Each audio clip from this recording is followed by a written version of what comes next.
શું તમે જાણો છો કે તમારા બાળકના અક્ષરો, તમારા બાળકની અભ્યાસ કરવાની રીત અને તેની પર્સનલ વિગતો વિદેશની કોઈ એઆઈ કંપની પાસે જઈ રહી છે? હા, તમે બરાબર સાંભળ્યું. એક એવો સરકારી પત્ર સામે આવ્યો છે જેણે શિક્ષક જગત અને વાલીઓમાં મોટો ફફડાટ મચાવી દીધો છે.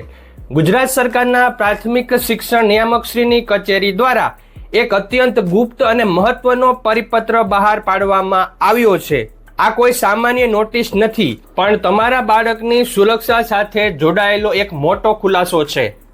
વાત જાણે એમ છે કે રાષ્ટ્રીય માનવ અધિકાર પંચ એટલે કે NHRCએ એક ચોંકાવનારી બાબત નોંધી છે.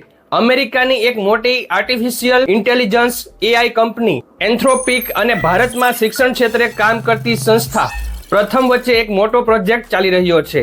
આ પ્રોજેક્ટ અંતર્ગત એઆઈ ટૂલ્સ દ્વારા આપણા બાળકોના હસ્તલિખિત પ્રતિભાવ એટલે કે એમના લખાણ, એમની શૈક્ષણિક પ્રગતિ અને એમના પર્સનલ રિસ્પોન્સ જેવા ખૂબ જ સંવેદનશીલ ડેટાને ભેગો કરીને તેનું એનાલિસિસ કરવામાં આવી રહ્યું છે. ટેકનોલોજી સારી છે, પણ આ ડેટા ક્યાં જઈ રહ્યો છે એ જ મોટો સસ્પેન્સ છે.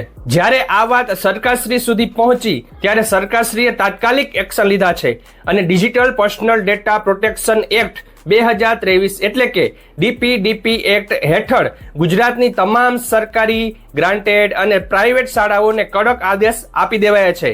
જિલ્લા શિક્ષણ અધિકારીશ્રીઓને આદેશ અપાયો છે કે તાત્કાલિક તપાસ કરો કે કઈ કઈ શાળાઓમાં બાળકોના ડેટા પ્રોસેસ કરવા માટે આવા એઆઈ પ્લેટફોર્મ વપરાય છે.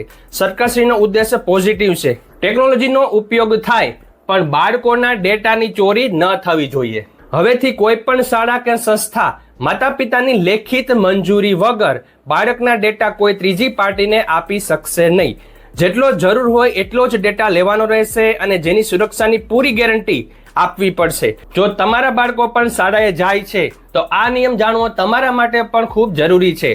ટેકનોલોજીના જમાનામાં સાવચેતી જ સૌથી મોટી સુરક્ષા છે.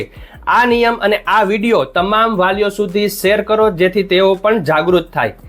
આજનો વિડીયો આ અપડેટને લઈને હતો. Thank you very much. જય શ્રી કૃષ્ણ.